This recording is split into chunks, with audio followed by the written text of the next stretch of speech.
purpose is for our discovery. And we discover purpose by exposure.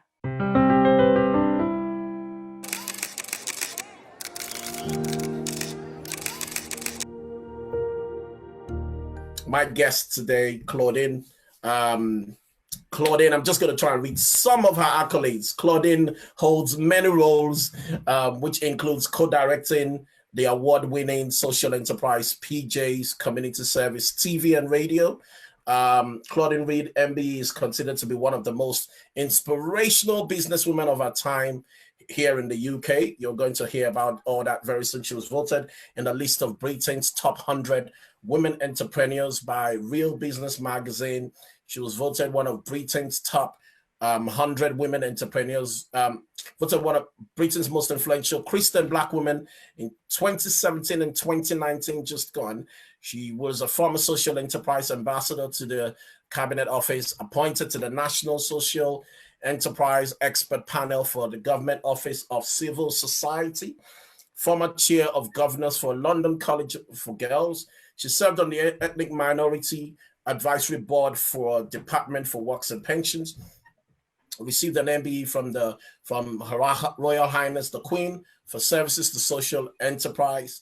That's part of my claim to fame. Current social entrepreneur in residence at the Kingston University. She's a Christian. She is a mom. I can't tell you how old she is. Maybe she will. She doesn't look her age at all. She's been a great inspiration to many, a great speaker, a great leader for women. There's so much respect I have for Claudine. I'm just going to allow you to give us a teaching, introduce yourself, give us a teaching for about 20 minutes, and then I'll come back and we'll do a Q&A. Once again, thank you so much. All right, so ladies and gentlemen, I'm super glad that you've been able to tap into today. And I'm going to just share with you some thoughts around the 1% solution.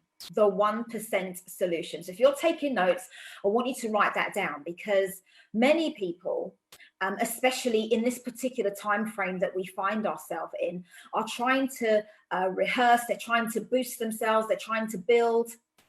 They're trying to become a better version of themselves. They're trying to build their businesses. They're trying to do so much. And all I'm trying to encourage you to do today with the title, The 1% Solution, is to improve your system, your strategy, your structure by 1%. The reason why I love the 1% Solution, which is actually a book that I read, is the title of a book that I read by Tom Cornelian. In there, he speaks about the famous athlete, Mr. Usain Bolt. In there, he speaks about the way how Usain Bolt improved his practice, which equated to 1%. It's that 1% improvement that we saw at the Beijing Olympics in 2008 that took him across the finish line and caused him to break the world record for being the fastest man in the world at sub 10 seconds. The story goes that his coach actually told him to take more sleep breaks. If he took more sleep breaks, it means that his body would have more time to rest. Whilst his body was having more time to rest, it gave him power to build his strength. When the coaches and all those super duper mathematicians got behind the actual equations of what was happening, they told Usain Bolt that his sleep break equated to a 1% improvement on his overall performance. It's that overall performance that took him to a world-class league. So the real message that I want to have today with you Thrivers is, what 1% improvement can you make in your business or even to your personal development plan that will take you to a world-class improvement? So what does it even mean to be doing business in this time period or in this season? I think COVID-19 has had a profound effect on so many people. I don't know if you, like me, I limit my news intake. I limit the amount of information that I take in because it's really not it's really not positive. But what I have done is focus on 3 key areas. The first area that I focused on was being agile. I recognize that in this particular season of life, for myself as an individual and also for my business, that it was necessary for me to be agile. Agile speaks of my ability to be flexible. It speaks of my ability to adapt to changing situations. So as you think about your 1% solution, what is that thing that you need to do to encourage your flexibility? What is that thing that you need to do to encourage your adaptability? As you look at the environment around you, as you look at the way how things are changing, what responses do you need to take that will enable you, first of all, as an individual? Because here's the thing, before I can grow my business, I have to grow myself. Before I can grow my team, I have to be able to grow myself. And it was whilst Coach Aaron was speaking actually about gratitude. And I was listening to all of the gratitude contributions that people were making. The thing that I'm grateful for today is for my team. You see, for the last 6 months, I've not been in my office. I had major surgery in December. Doctors told me that I had a life-altering diagnosis. I was diagnosed with breast cancer. And because of my team, I've been able to work from home on a very, very, very reduced work schedule. And I check in with my team on a regular basis just to make sure that they are doing okay. But I'm not really involved with any operational functionality of my business. One of the reasons why that's important is because my 1% solution has been to focus on my flexibility, has been to focus on my leadership skill, and how can I now lead my team from afar? How can I lead my team remotely, knowing that that the way how I led my team prior to December 2019 is not the same way how I'm leading my team now. So the question that I'm asking you is, what 1% solution can you bring to your own personal leadership, to your own personal development, that will have a lasting effect on your business or on the team that you work with? And the second thing that I've been noticing is around our levels of persistence. How persistent are you, especially in this season? When we speak about persistence, we're talking about your tenacity. We're talking about your determination, your diligence, and your perseverance.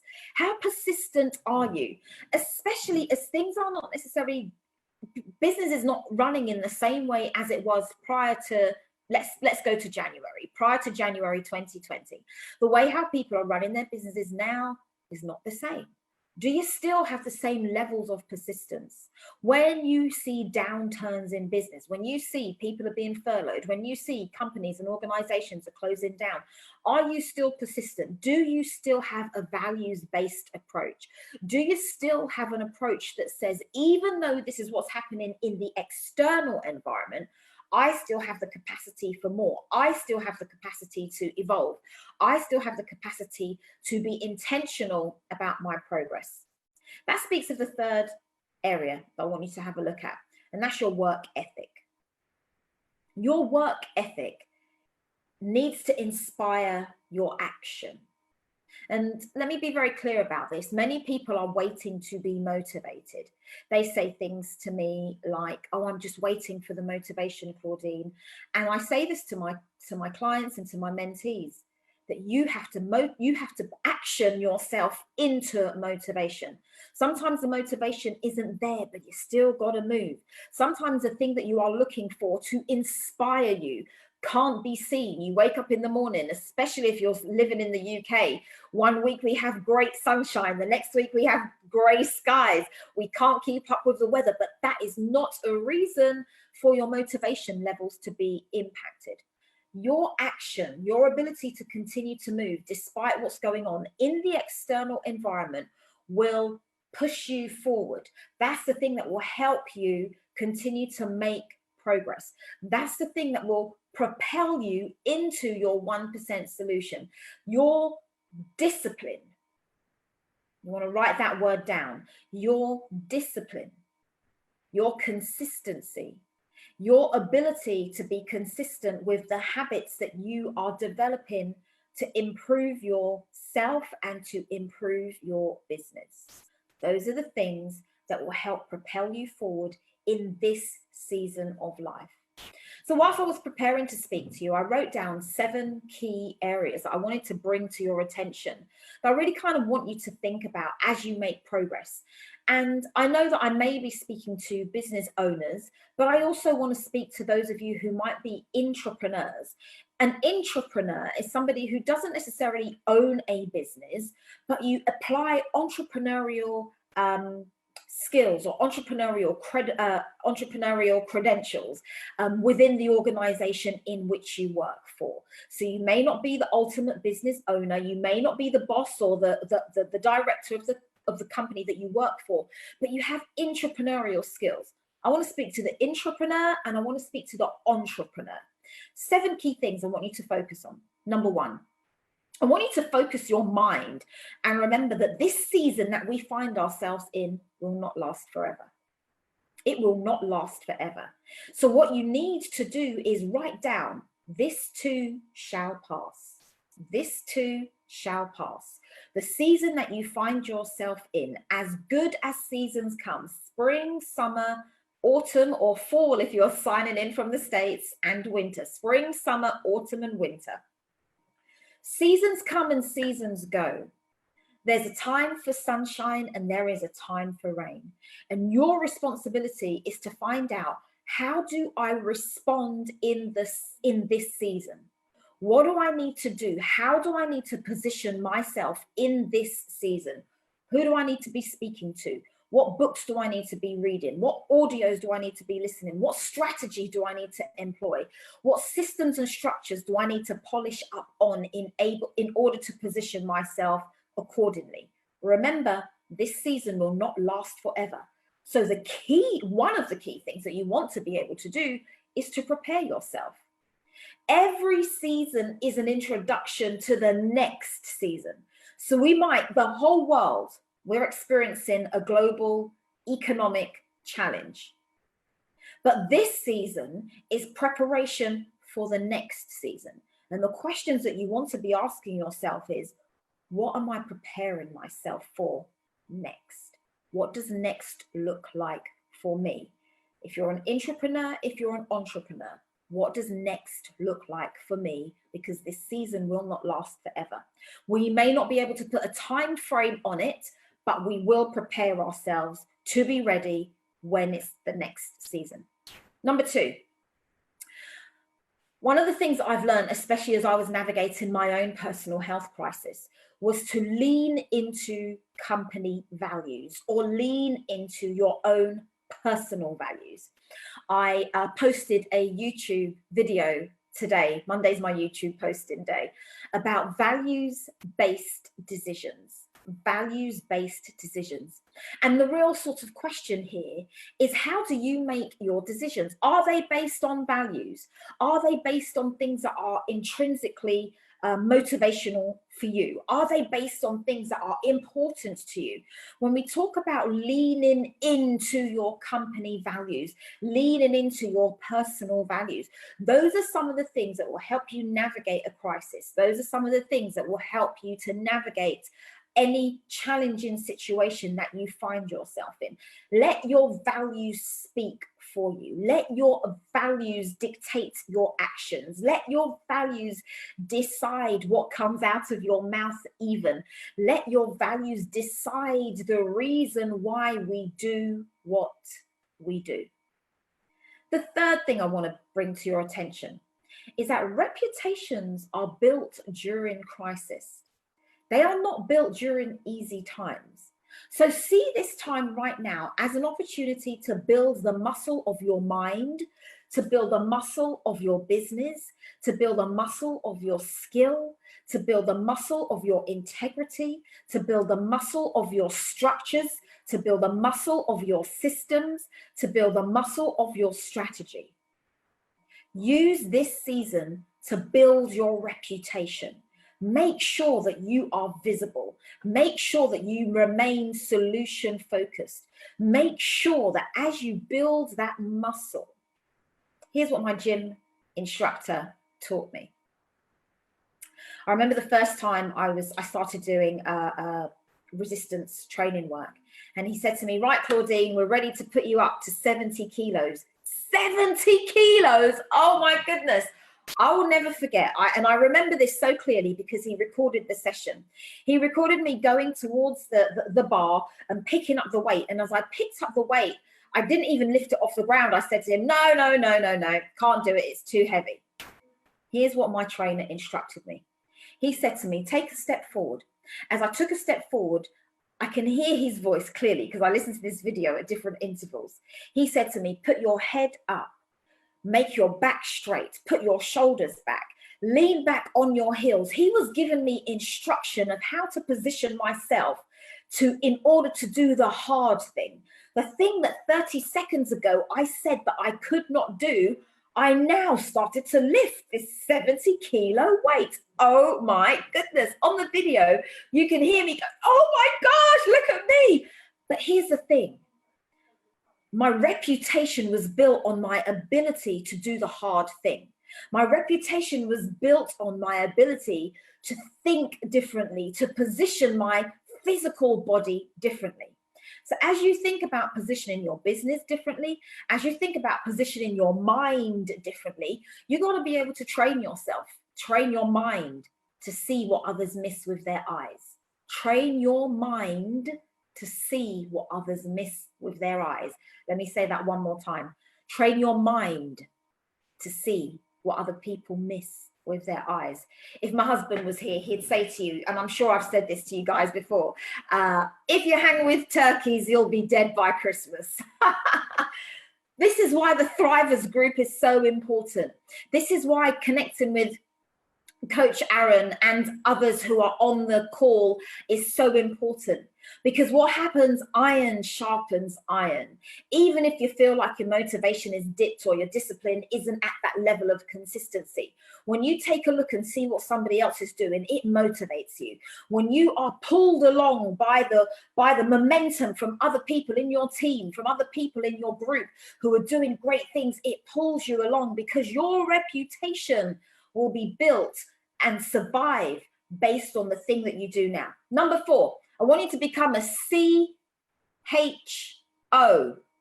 CHO. Everybody's talking about the C-suite right now. For me, the C-suite is the Chief Hope Operator.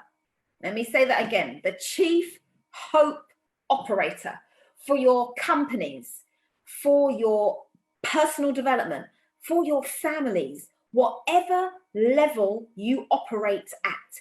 If you are operating in your home, if you are operating in your church community, if you are operating on a city level, if you are advising countries or nations, become the Chief Hope Operator. My favorite book says, without vision, people perish. The Chief Hope Operator's primary goal is to ensure that we don't lose hope.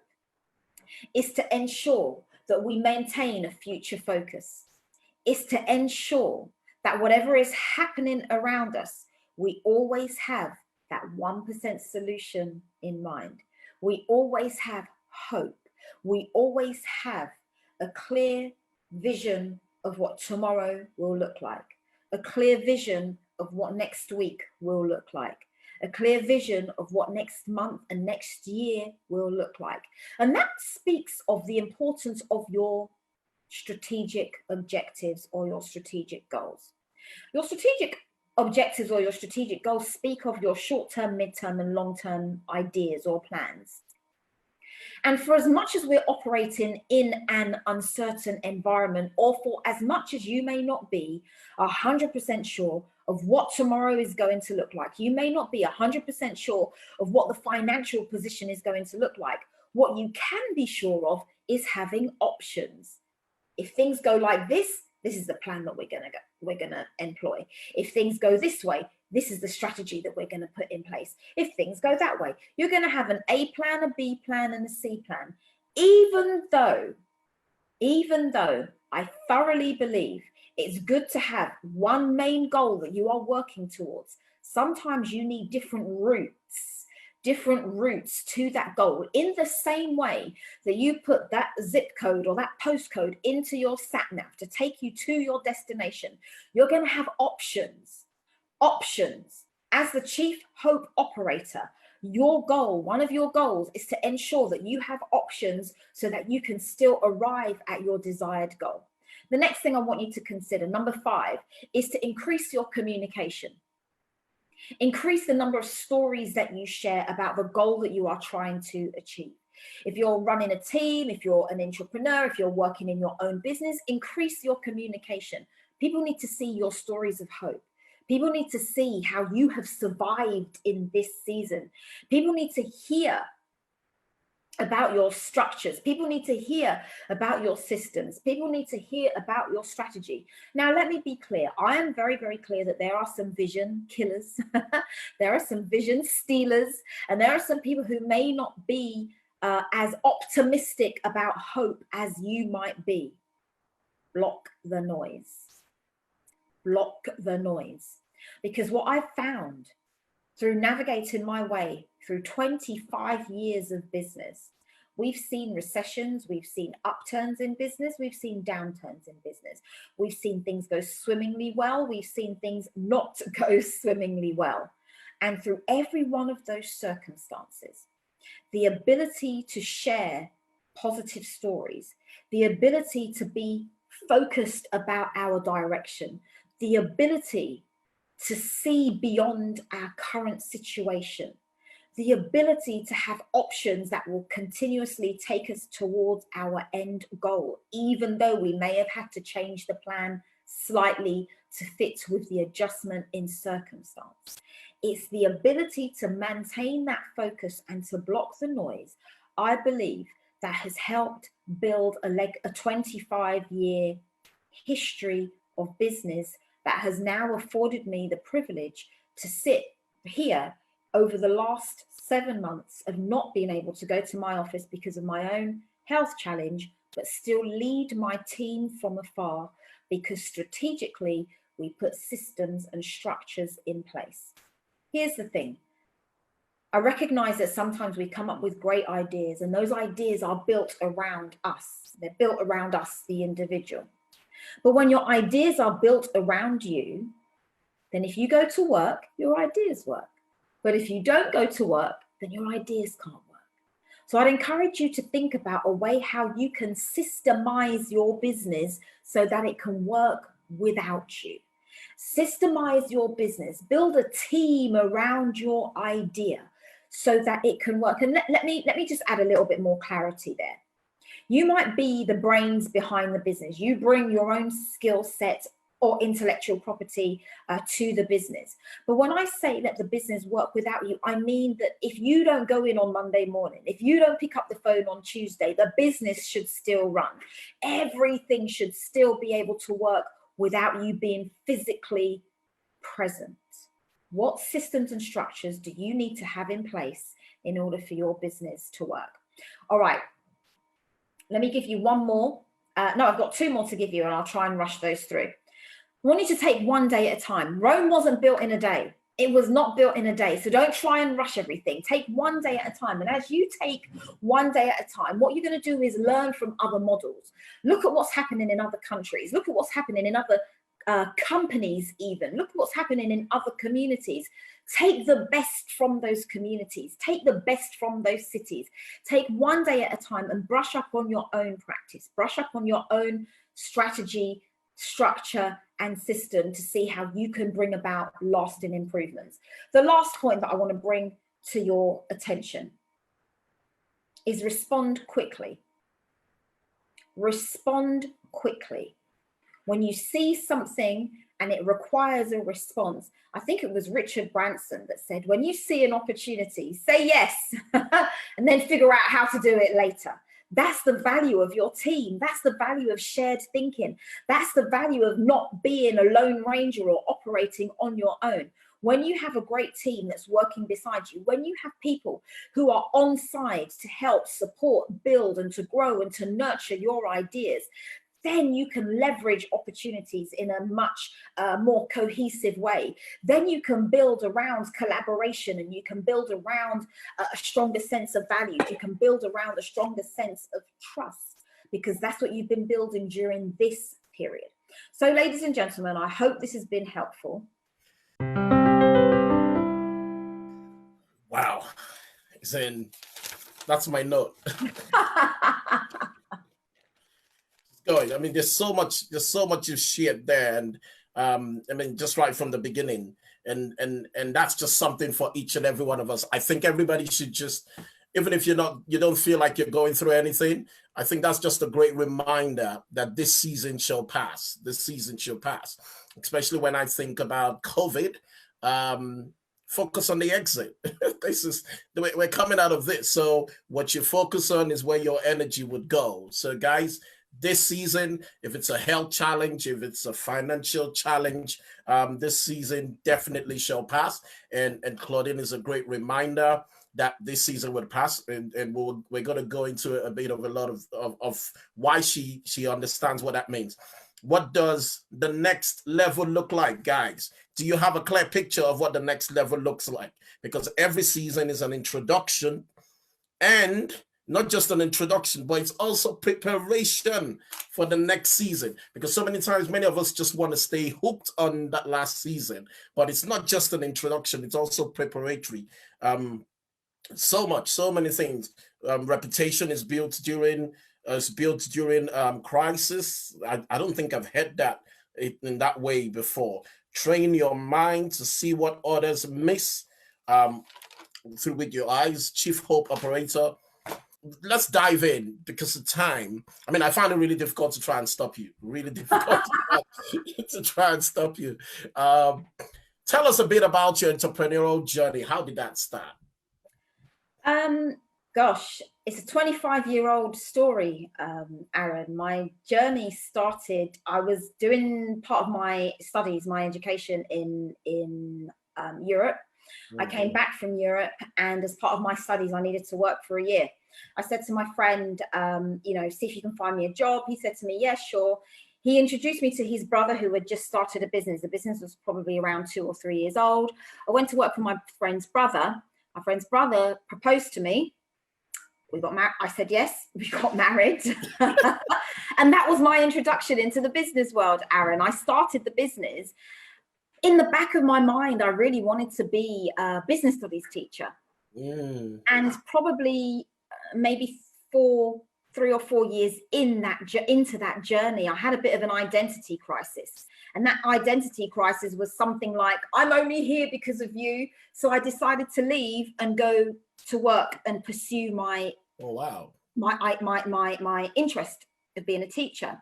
But it was in that 12-month period, Aaron, that I really learned where I was supposed to be. It was in that 12-month period of believing that I wanted to be a teacher, when actually it sort of came to a head, if you like, a defining moment, when I was speaking with the head teacher of the school, and I asked him if I could do a course that would help me become qualified. And he told me no.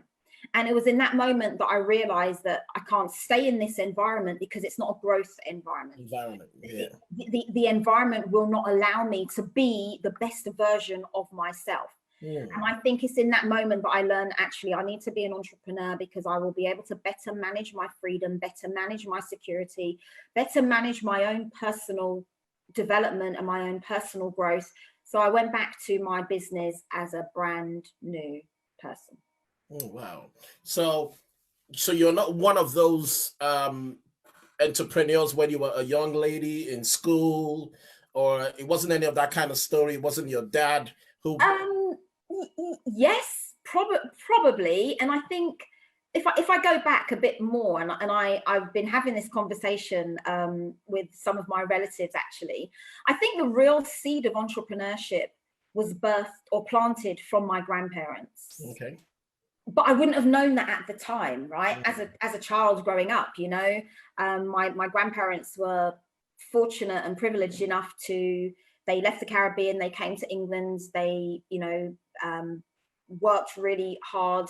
They went back to the Caribbean to resettle. So whenever my relatives and I would go to visit them, this is all sort of in my subconscious. Yeah. My grandparents had a shop, but as a 13 or 14-year-old or a 10-year-old even, we don't properly process that information. So my grandparents were selling items, and, you know, myself and my some of my family members, we laugh about it. You know, what did you have to sell for grandma and granddad? But I think that seed of entrepreneurship was planted back then. So as I'm now maturing up and thinking, right, I want to be a business studies teacher, it was something to do with business, but I'm not 100%. I wasn't 100% sure until I have to walk that pathway and realize actually this is what you need to be. So yes is the short answer. Okay. So I think there's a lot of lesson we can learn from just even what you've talked about around purpose. Do you think you can help us crystallize that? So you knew there was something about business. There had been some kind of picture of business around you and an example of business around you. You didn't exactly see it. And then fate, in quote, brought you through marriage in business. Then you got into business. You decided, no, you had that identity crisis. You walked out trying to fulfill something. Now, in hindsight, how can you piece that all together? Because so many people are listening, confused. Maybe this is what I should be doing, but they have pockets of stories in and around their lives, and just haven't been able to bring that jigsaw puzzle together. That's a really interesting question, you know, and I think sometimes purpose is for our discovery. And we discover purpose by exposure, by exposing yourself to different things, to different opportunities, to different conversations, to different coaches, to different environments. You've got to find where you fit. So for as much as the seed of entrepreneurship was birthed in me, I still don't know where to make that flourish. So the only way I can find that is by putting myself in different spaces. So I studied on business and business administration. Then I decided I wanted to be a teacher and put myself in that space. But it was only until I went into that space that I realized, oh, this is not the space for me. Let me try something. Oh, this is not the space for me. And I'm on that continuous journey of discovery until I think, aha, this is it. Now I find myself in the appropriate or the correct space. I still have to align myself with coaches and mentors that can help nurture that seed of entrepreneurship that's within me. So I think for those people who are trying to understand and navigate purpose, for those people who are trying to decide, where am I? Where should I be? What do you love? What do you enjoy doing? What's your greatest joy? What is that thing that keeps you up at night? What is that thing that gives you a great sense of fulfillment? If you're able to answer all of those questions, and let's also put a monetary value on there, because lots of people say to me, you know, I want to do this, but it doesn't make me any money. Yeah. So let's be clear. My mum calls it, you can't live on breeze pie and air pudding. You can't live on breeze pie and air pudding. There might be things that we have to do, there might be things that you want to do, but from a financial perspective, it's not generating revenue. And everybody is on this pathway now that says, you know, I want financial freedom. I want to do what I want to do. But sometimes the thing that you want to do is not paying the bill. So you have to make a distinction. Do I set up a financial ecosystem that will protect myself and my family, that then gives me the opportunity to go off and do the thing that I want to do? And I think there's a very fine line in nurturing what that purpose looks like, because the thing that you need to do may not be the thing that you enjoy doing, but it's the thing that pays the bill. Wow, that's an area not many people are talking about at the moment, because everyone is chasing after passion, and at the end of the day, it just frustrates. It just becomes frustrating. I tell people, yes, I know that me in a 9-to-5 or me on a contract role may not necessarily be the picture people see me, but the reason why I go to work when I was in work is I gave purpose to that situation. I'm going into work, and the purpose here is to take care and to be able to finance the purpose and take care of my family. So If I work 9 to 5, I have to be prepared to work 5 to 9. I have to be prepared to sow into my purpose. So that's really good hearing that also from you. Thank you very much. Thank you very much. So just because many people will be asking, how do you know somebody with an MBE? Like I said, that's my claim to fame. How does someone achieve an MBE? Oh, wow. The short answer, Aaron, is recognized even to be shortlisted for it. How does that even happen? The short answer, Aaron, is I don't know. Oh, wow. This is what happened. I was working. I was occupied. I was busy doing what I was running my business. I was exposing myself to bigger environments that were head and shoulders above what I thought my capacity was. I was advising the Secretary of State. I was working and advising the Department for Works and Pensions. I was the Prime Minister's one of the Prime Minister's advisors on the Social Enterprise nomination panel. It's whilst I was doing all of those things that I received a letter to my office to say that my name had been put forward to receive the investiture. Now, of course, I thought this was a joke, right? Because as far as I was concerned, I was working, I was running my business. I wasn't looking for awards. And you're on an embargo for 6 months.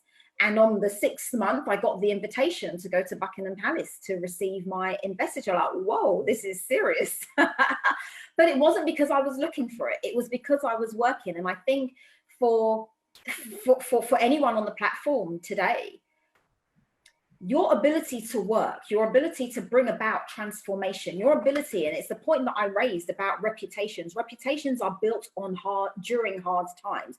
Your reputation about the results that you are able to bring in any season of life is what you will get recognized for. Your reputation is what gives you that recognition. So I was recognized in 2008 on the Queen's birthday honours list for services to social enterprise, because I was working in that space, because I was busy being creative. And remember, I spoke about the 1% solution. All I was focused on was adding a 1% solution to my business, to my system, to my structure, to my team every single day. And if I focus on 1% improvement every day, then by the time we get to the 365th day of the year, whoa, that's a massive improvement. Yeah.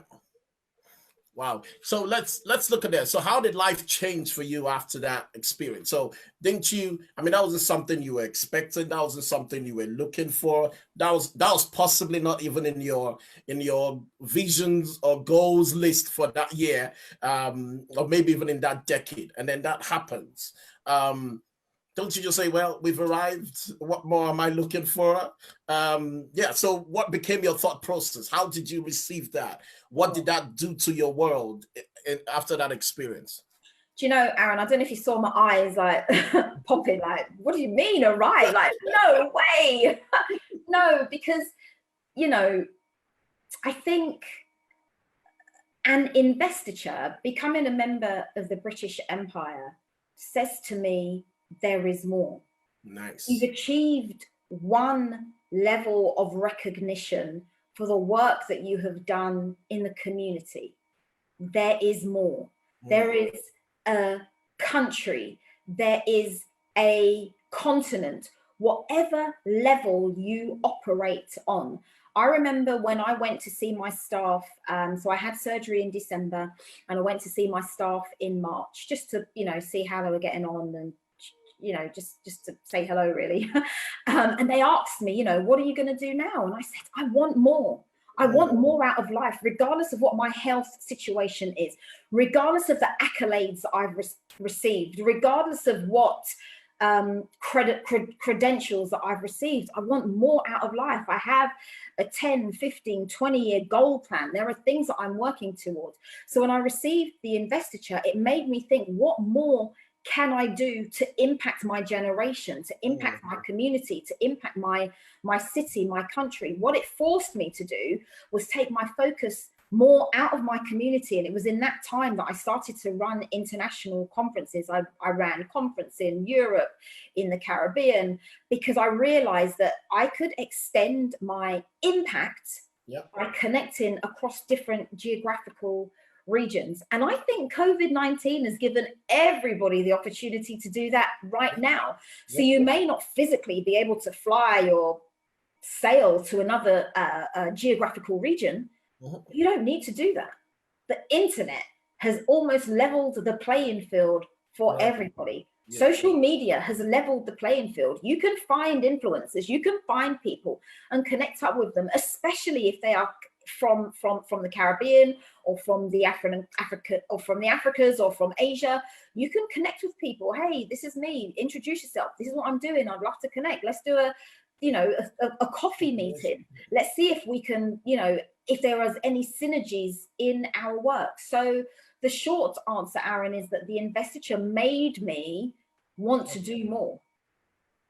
Wow, good stuff. So I had a question earlier, but we'll come back to that. So what will be your definition of success then, according to Claudine Reid? Oh, my definition of success, Aaron, has to be the realization of a worthy goal. I think success to different people means so many different things. And success to me is the realization of my goal. And here's the other thing, right? It's a little bit of a double-edged sword, because when you realize that worthy goal, the goalpost is going to change. You're going to arrive at this place and think, right, this is what I want to do. You realize the goal, and then the goalpost change, and then you realize that goal, and then it changes again. So you're on this intentional journey for increasing your capacity for more. Good. So I remember the question now. So in that 25 years or so you've been running your business and winning these awards and hitting these accolades, you've also raised your wife, your minister. You've raised 2 children who I think are either in university or out of university now. How have you juggled all that together? Really great question, Aaron. So when my children were younger, I don't think I did half as much as what I was doing now, right? They were my priority. I wanted to, Patrick would take them to school, I would pick them up.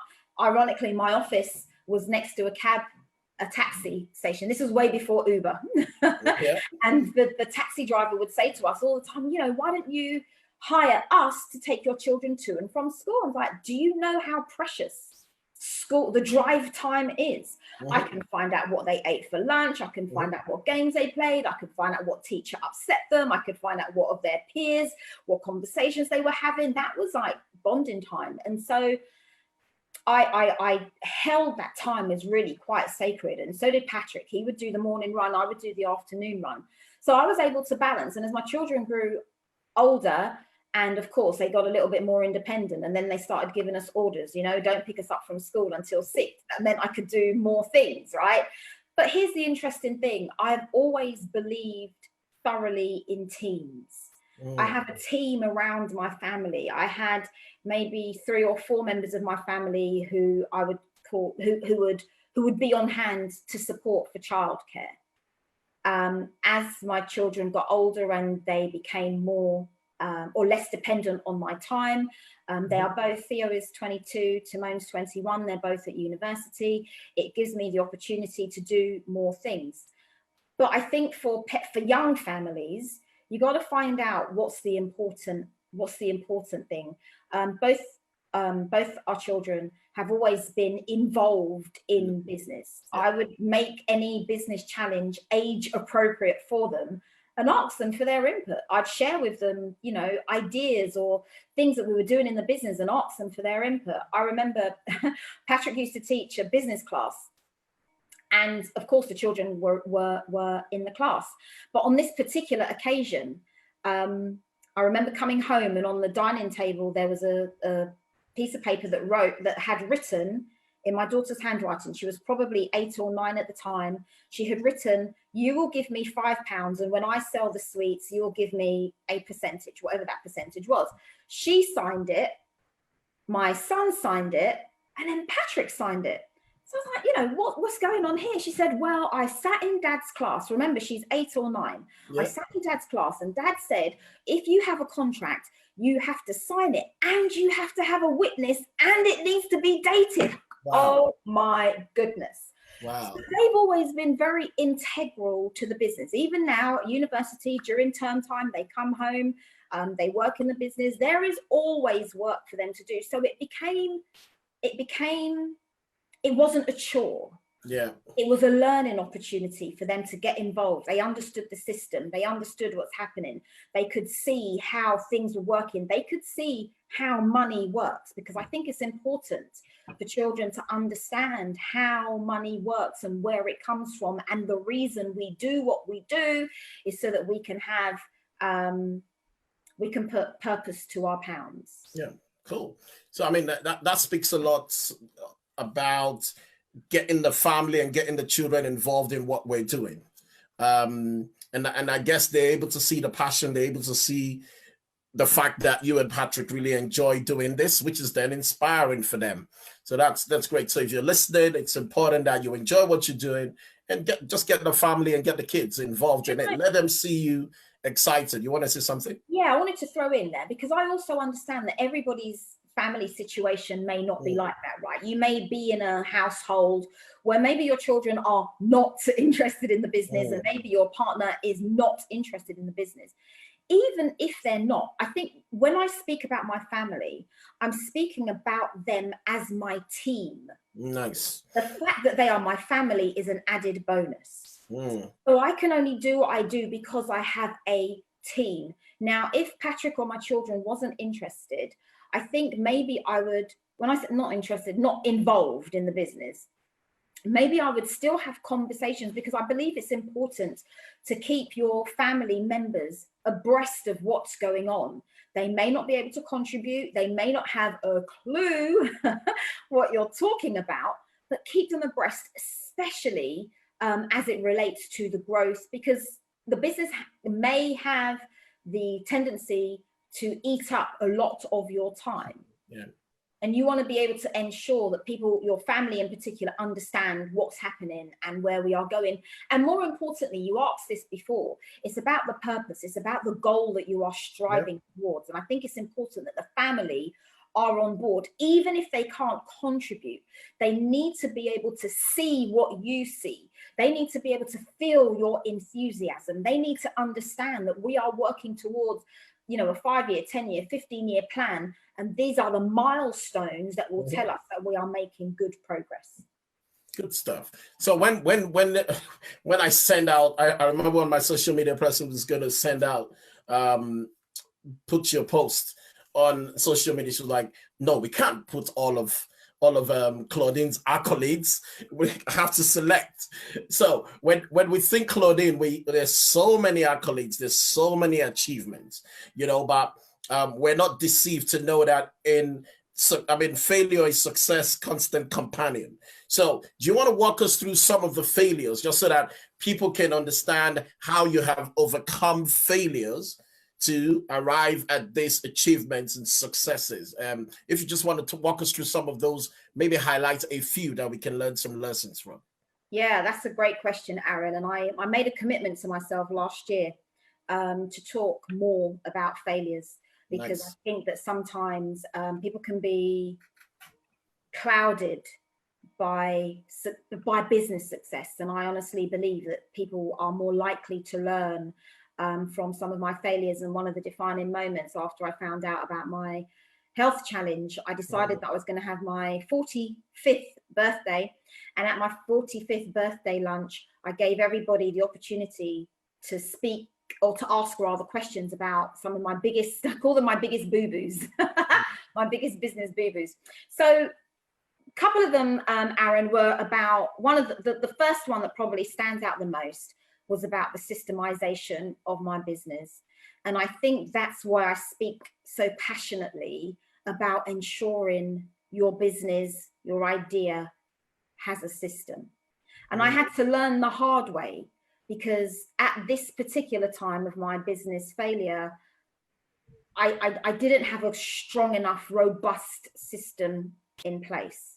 Yeah. So by the time I had to do an audit, I didn't have a proper system to recall information. So when everything should have been organized and structured in a logical order, now I'm frantically rushing around. Oh my goodness, where's this piece of paper? It should have been filed alphabetically in a filing tray, in a filing cabinet. That's lockable and fireproof. But it was at the bottom of the pile somewhere. I don't know if you've ever been into somebody's office and it looks like organized chaos, right? But that's where it was. And because this was such an important document, I had to learn the hard way, right? Another failure was about financial management and paying your taxes. Listen to me carefully. Pay your taxes. I remember I had an inspection, and let me be clear, right? I speak about this all the time because I find zero shame in failure. Nice. It says I tried. Yep. It says I learned the hard way and I've got scars to prove it. Yep. To me, failure says, I think there's a famous quote that says it's better to know that you have tried rather than to sit back. Do you want to experience the pain or the discipline of regret or the pain of not trying? Right, yeah. So I remember when our business was we were beginning to make progress, and I wasn't properly managing our finances enough so that by the time I had to pay my tax bill, I should have a lump sum. I didn't have it because we didn't manage the finances appropriately until the tax man comes and says, you need to pay your tax bill of around £50,000 and you've got 7 days. Like, whoa, I've got 7 days to raise £50,000. Thankfully, we were able to do it, but it taught me a lesson. Don't wait until the tax man comes. Pay him on time, every time. And that's one of the sort of the hallmarks, if you like, or the defining moments for business growth. Because as your business grows, your systems need to change. And the lesson out of that was that I was still running my business I was still running my business on a structure that required more, a more of a robust system. I hadn't factored in growth.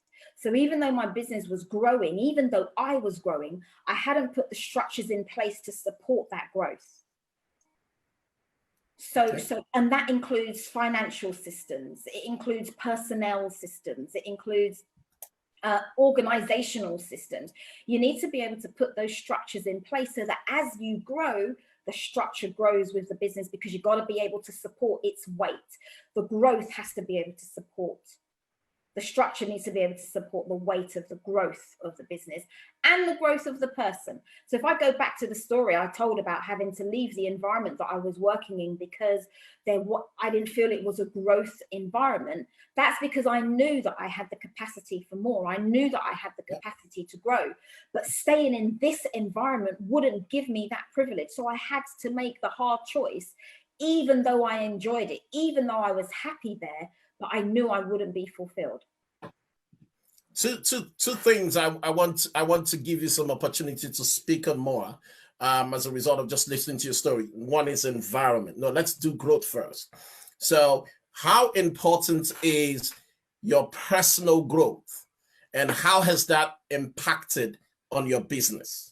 Because I have a lot of people who would approach me and want me to just sit down with them and talk about a business. And I keep telling them, your business will never rise if you don't grow. So we still need to fix your growth and then watch your business rise to the level, rise as a result of your growth. And that's something I've heard you speak over and over. So if you'll just give an opportunity, I'll give you a bit of time just to speak in that, just to help people. And secondly is, we find ourselves in a time where so many people are aware that they're in a wrong environment, an environment that is stifling their growth. They are aware. So we all know that awareness is your first learning, but accepting that awareness and actually doing something about it, like you did. Many people never get to that second stage. So if you can just speak into these two areas, as I think they would just be very enlightening and be a lifesaver for someone who's probably just watching. I was just making a note as you were speaking. Yeah. So my personal growth, I realized, was important to me because I recognize that the more I learn is the more I earn. Right. I am a massive advocate of reading. I'm old school, right? I like reading like proper books. I'm not really into Kindles. I like writing notes in the margins of my books. You'll find my scrappy handwriting in the margins somewhere. You'll find it colored, highlighted, and all sorts. But I believe that growth is important because it lifts the lid on your capability. If you only grow here, then your business can only grow there. But if every time you grow, then your business is going to grow with you. I think that personal growth is important because I've realized that every time I read a book, every time I have a conversation with somebody who I feel has a different level of intellectual capacity or capability than I do. My brain, Aaron, is a little bit like a filing system. I'm trying to find what did I read that will give me an appropriate response to this conversation, or what did I read that will enable me to contribute at this level. Every time that has happened, I've made a conscious, intentional decision about myself. Then my team who work in my business see that about me too. It does something to them too. When my team see me as the director of the company studying and positioning myself for more, they take an internal look at themselves and they do the same. Now, if everybody around you is creating a learning environment, that environment becomes a growth environment, which is the second part of your question. Yep. Because in order to transcend or to transfer yourself into that growth environment, there has to be a level of self-awareness. Yeah. Self-awareness says, I know what I don't know, therefore let me position myself to know. Yeah.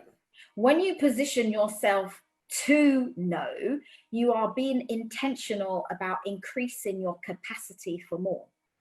Every time you intentionally increase your capacity for more, you are evolving into a better version of yourself. Yeah. When you evolve into a better version of yourself, people ask you different questions based on what you know. You are able to leverage different opportunities based on what you can do. You are able to collaborate with people at different levels because of what you bring to the table. Yeah. Sheryl Sandberg, she was the chief operating officer of Facebook. Yeah. She wrote a book called Lean In. Yeah. In her book, she refers to women in particular, but I think it's not really gender specific. She refers to people who lean out. When you lean out, you're not part of the conversation.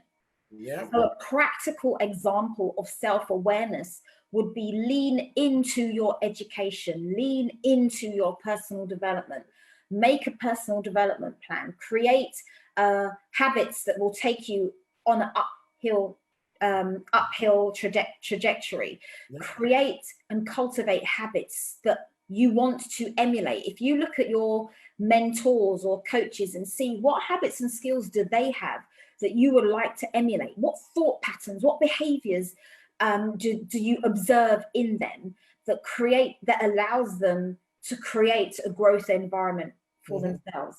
It's in that environment that I've learned and observed where growth happens. So what then happens to people who don't, well, they have an awareness that they're not in the right environment, but they're still stuck in the environment. They're not able to, I don't think the word is motivation. What could you say to them to say, get out of that environment? You're aware.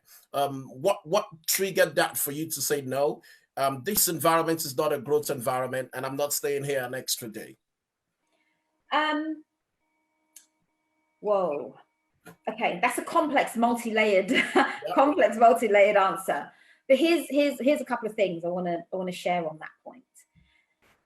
You got to know what your capacity is, and you got to know what you want, and you got to know what your vision looks like. Where do you see yourself 5, 10, 15, 20 years from now?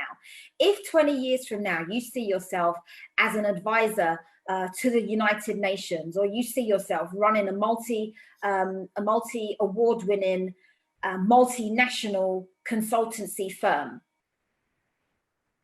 what are you doing now to take yourself closer to that? What conversations are you having? Draw up a futuristic organizational chart. What type of skills does that organization need? What type of staff does that organization need? What system, structure, strategy need to be in place? What skills do you need? So I think by default, if we're able to look further ahead into the future, then we should be asking ourselves appropriate questions as to how do I need to evolve in order to be future fit. Yep. Now, to the person who's stuck, maybe they could be stuck for many, many, many reasons. There could be psychological barriers. They maybe don't have enough self-confidence, self-doubt, imposter syndrome, lack of finance, just lack of self-belief. Maybe they don't have enough role models. Get around people. Sometimes you have to change your circle. It doesn't matter that you come from you went to the same nursery school together. It doesn't matter that you were both, both of your parents are from Abuja, or they're both from Lagos, or they're both from Kingston, Jamaica. That's not the issue. If you want to increase your capacity for more, then you've got to get around people with vision. Get around people. We've heard that saying that says the rich get richer. Yep.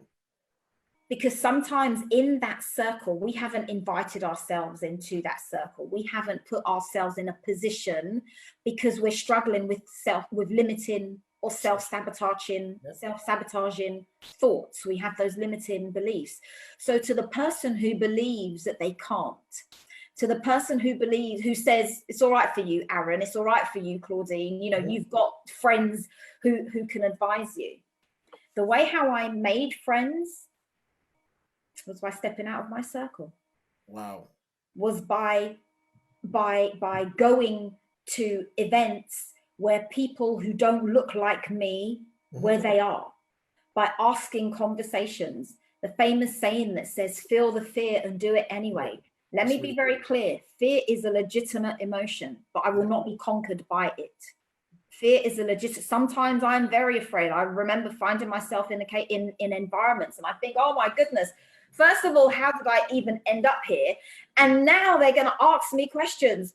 What if I don't know the answer? And do you know what I learned, Aaron? $1 million strategy. If you don't know the answer, it's okay to say, I don't know. Nice. And then you position yourself to know. Don't have that same response twice. If you don't know once, make sure you position yourself to get the answer. Nice. That's real good stuff there. Do you want to talk to us about that experience, the mindset?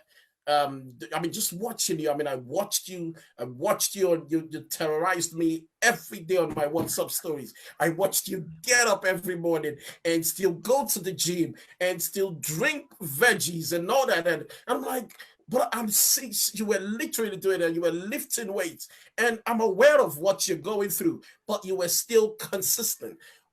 How did you come about? Talk to us about our experience and talk to us about that mindset. Because that mindset, I remember having a conversation with you and you said you were coming out of this. I believed it. I was not worried 1 minute. I believed it. With so many other people, you get into trying to pray with them and all that. With you, when you said, no, you're coming out of this, I believed it. So just for so many people, and I know a few of my friends who are going through health scares and things like that, I think if you just give us some insight into that season, before, in the season, and after, what's happened in your life in that season, that will be such a great help. Gosh, Aaron, I think there is a conversation around your state of mind and being able to know that you have the capacity for more. My faith plays a significant role in my response, because I believe that God has put something in me and the responsibility is mine to be strong, to be a conqueror. I don't want to come at this with rose-tinted glasses, because I think health challenges on any day are a scare. So there is most definitely a mental and a psychological circumstance that we have to overcome. But at the same time, I'm not focused on the here and now. I'm focused on the future.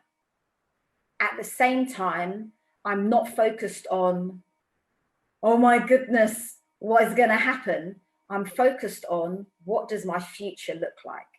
Back to the scripture that says, without vision, people perish. Because I have a very clear picture of what I want my future to look like, and I recognize that a health scare or a health challenge is a tiny pothole in that journey, then I still have to position myself. Make sure you exercise, make sure you eat well, make sure you manage the amount of stress, de-stress, make sure you create a health environment. So, you know, even as I was navigating my way through and what the doctors were telling me, I became very intentional about who I spoke to and who I allowed to speak to me. Let me say that again. I became very intentional about who I spoke to, but who I allowed to speak to me. So many people say, oh, Claudine, you need to try this and try this. I wasn't taking phone calls from everybody, because I needed to make sure the roots of my faith went way down deep, because I knew that there was coming a time when there was going to be an emotional and a psychological battle that I would need to be prepared for, but I wouldn't be able to do that publicly. So if I was able to prepare myself and make sure that the roots of my faith were strong enough to withstand any emotional or any psychological or any mental health challenges that would go alongside having a life-altering diagnosis, I felt that I put myself in hibernation for a while. So by the time I started speaking about cancer and speaking about the surgery that I needed to have and speaking about how I felt, I already felt quite strong and capable to deal with the questions and to deal with, you know, whatever people would be asking me, because I had already put myself into that place of strength.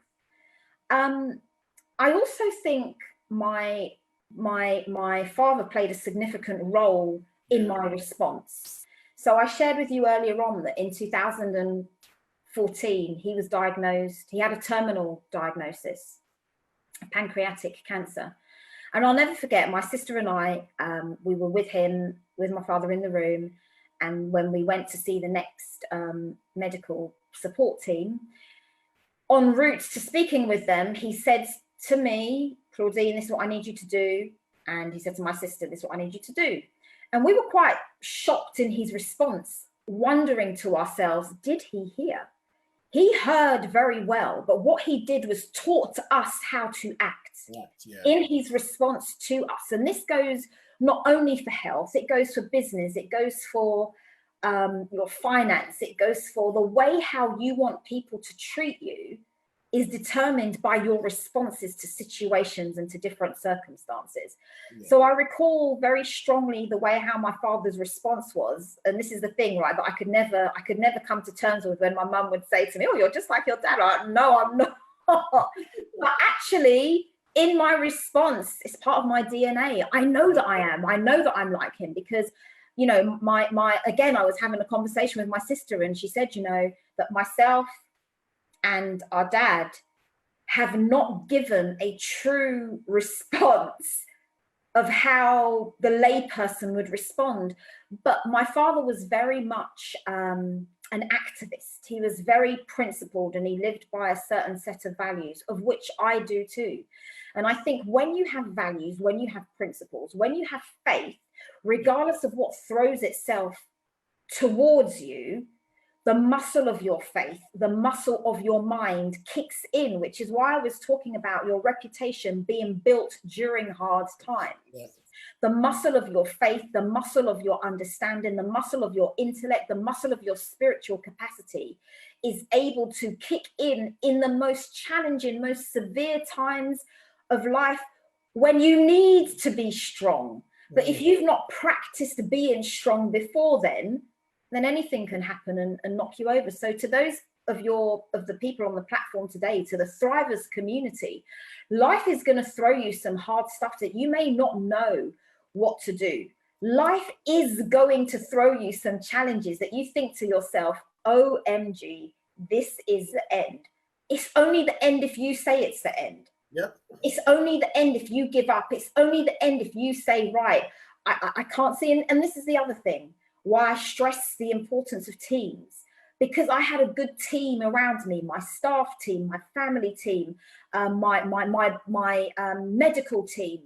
They were all around me, giving me information. And of course, I'm the one who has to make the ultimate decision, right, of what those next steps are going to be.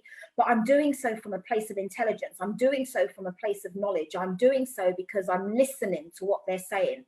And I'm also, this is so crucial, I'm also tapping into what is God saying about me yes. and my life. What is God saying about my future? And I thoroughly believe that my future, the date wasn't wasn't anytime soon. So because that's my belief, I've positioned myself to continue to live in my future.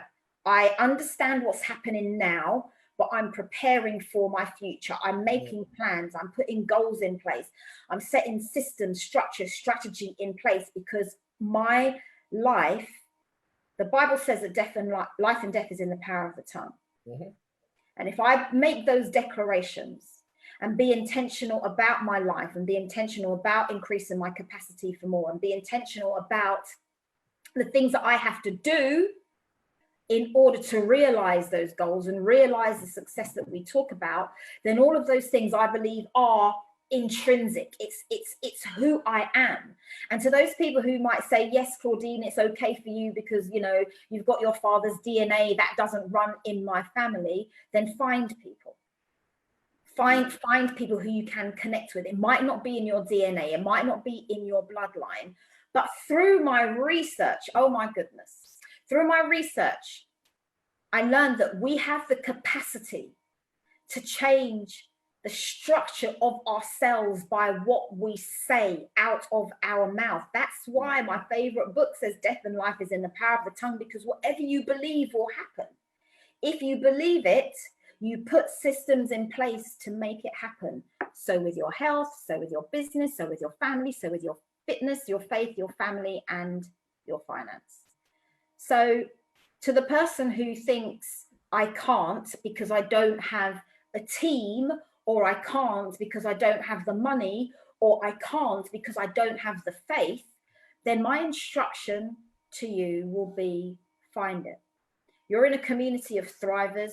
You've got Coach Aaron. There are others. Find somebody who looks like they are going in the direction that you want to go in and align yourself with them, because it's about the survival of the fittest. Yep. It's about, and that's my recognition from business. It's about the survival of the fittest. Health is about the survival of the fittest. Faith is about the survival of the fittest. Wow, that's amazing. And I've watched you also since coming out of surgery and all that, and how you speak about what you've gone through, the impact. You're very intentional about the businesses you're impacting, the women you're impacting at the moment. And I'm just wondering, because I know when my wife had an experience, I know it kicked me into overdrive. Did that experience add something extra to your fire? Yes. Yes. it told me I'm not ready to go. I've got too much to do. It did, but it also made me refine some of the things that I need to do. Yeah. So I think, you know, on a practical level, any health scare, any health situation, any health scenario causes you to realize what's the important things. And that's why I keep on going back and stressing the importance of my team. Yeah. Because I have a team, I could say, right, I will focus on this or these areas, and you guys focus on those areas. So right now, I only focus on the thing that only I can do. I don't take on any other stresses. I don't take on any other things, because at the same time, I realize there's more in me. There are goals I'm doing. I'm working on a couple of international projects. You know, during COVID-19, Aaron, I've probably done more international business in the last 3 months than I have done in 3 years. Wow. I connected with some businesses in South Africa. I connected with some businesses in the Caribbean. I'm doing business with them. I'm lecturing, I'm teaching, I'm running projects, because having a life-altering diagnosis also made me realize that I want to impact more people in a different way. And if that's the case, I can't expend my energy everywhere. I then have to become even more focused, because I feel like I have a lot of fire, but I also have to be very aware that now I might get tired more easily, or now I may not have as much energy as I did, you know, this time last year. So let me be very intentional about how I spend my time, and about how I utilize my team to help me, and also how I bring other people along. So there are members of my team who I can say, look, I'm going to delegate this piece of the project to you, or put them in the deep end for those who are ready. Let's go. You're in the hot seat. Yep. Love that. That's how I work also. I believe in throwing the team in the deep end and just focusing on the things that I really enjoy doing. So we've got a few more minutes. There's no talking about Claudine without talking about Patrick. So I knew you guys around, I think it was 2001, 2002, when I used to come to the center then for my vocal practice then with Noah Robinson and Bishop Thomas and all that. And you would always see Claudine and Patrick. Claudine, it's so how has, and then we met again, well, followed your stories for so long, and then we got to the John Maxwell team around the same time. Patrick is there again. I'm like, okay. So how has the person you married impacted you over the years, even though you're still working for your boss or working with your boss? Working with your boss or working for your boss. So if you could just shed some light in how the person you've married has impacted you over the years. Patrick is a part of your success story, and I mean, I don't have a relationship with him as much, even though I admire him from afar. But he's such a great inspiration. Not many men would allow their wives be who the kind of person you've been. So that just tells me a lot about the person Patrick is. So if you could just shed some light and the impact Patrick has had in your life, and that choice you made in marriage, and the gifts and success that has brought you through. Patrick is a great guy. He is absolutely top-notch, first class, number one. Let me tell you, Aaron, we both recognize our area of strength. We both recognize our area of gifting. And at no point in our 24-year marriage have we ever been in competition with each other. Wow. He is very clear on what he brings to the table, and I'm very clear on what I bring to the table. And together, our respective contributions, our respective talents, abilities, gifts, and skills complete our business. It completes us as a couple, as a married couple. I think that the person who you marry, and all, you know, great successful business owners that I look up to subscribe to this theory, where they say, you know, the person who you marry is integral to your success.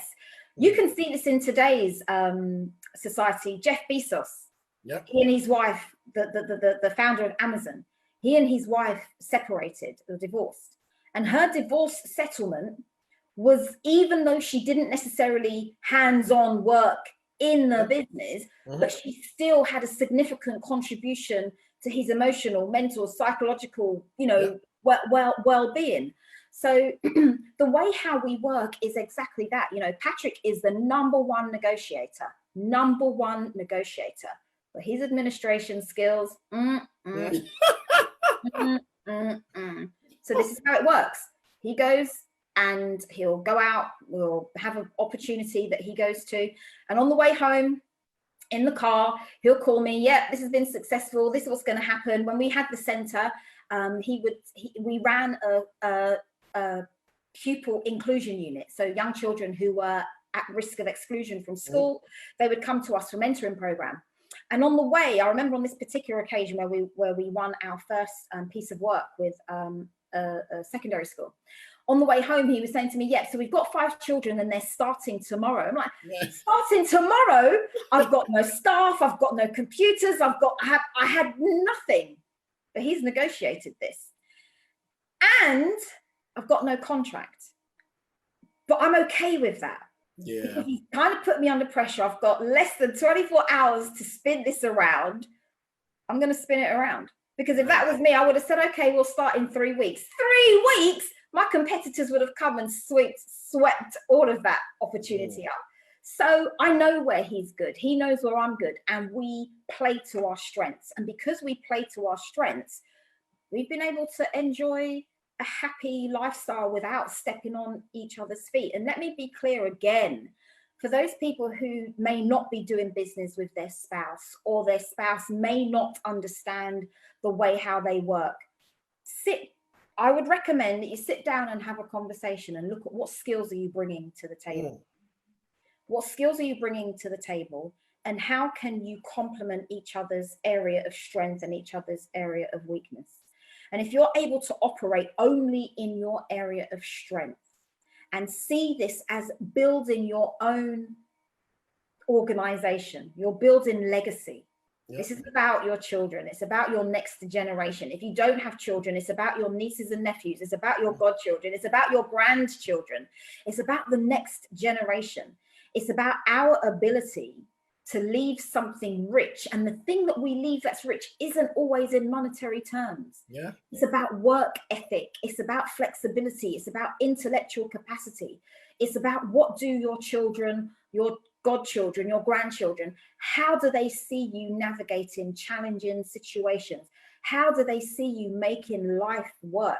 How do they see you overcoming, downturns or upturns in business? And I think because Patrick and I very quickly identified what our areas of strength are, I'm actually okay with saying, look, I've got a warm lead, go and speak to them. When you finish speaking to them, let me know and I'll go pick up the contract. I'm not even going to ask Patrick for the contract. I'm not.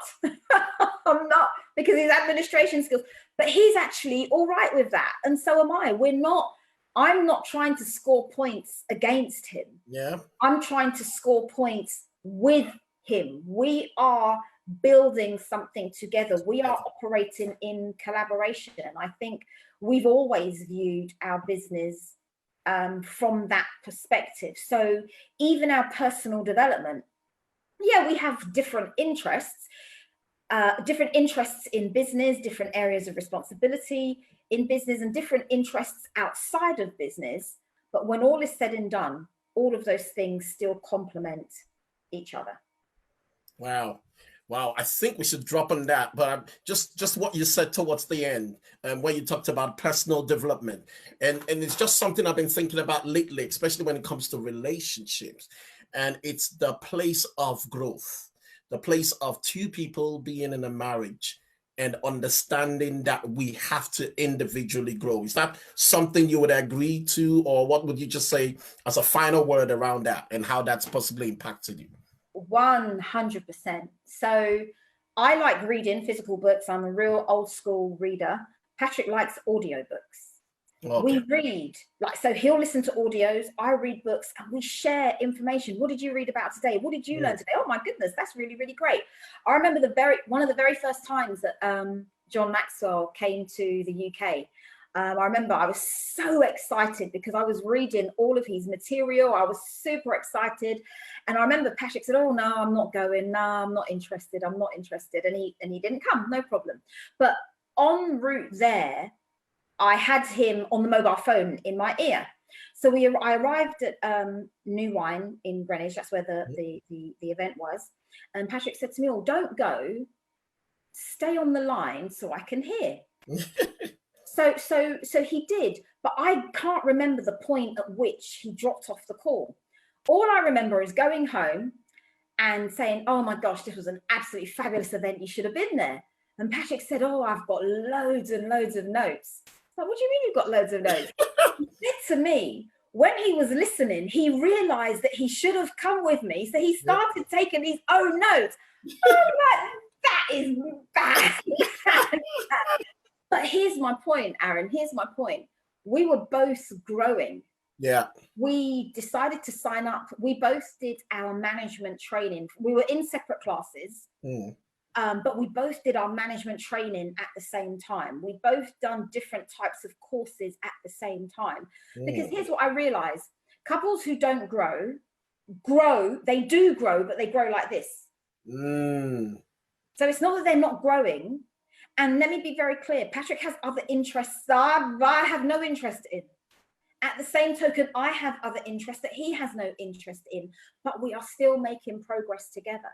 Because I know what his area of strength is, I could still go to him with my interests and say, what do you think about this idea?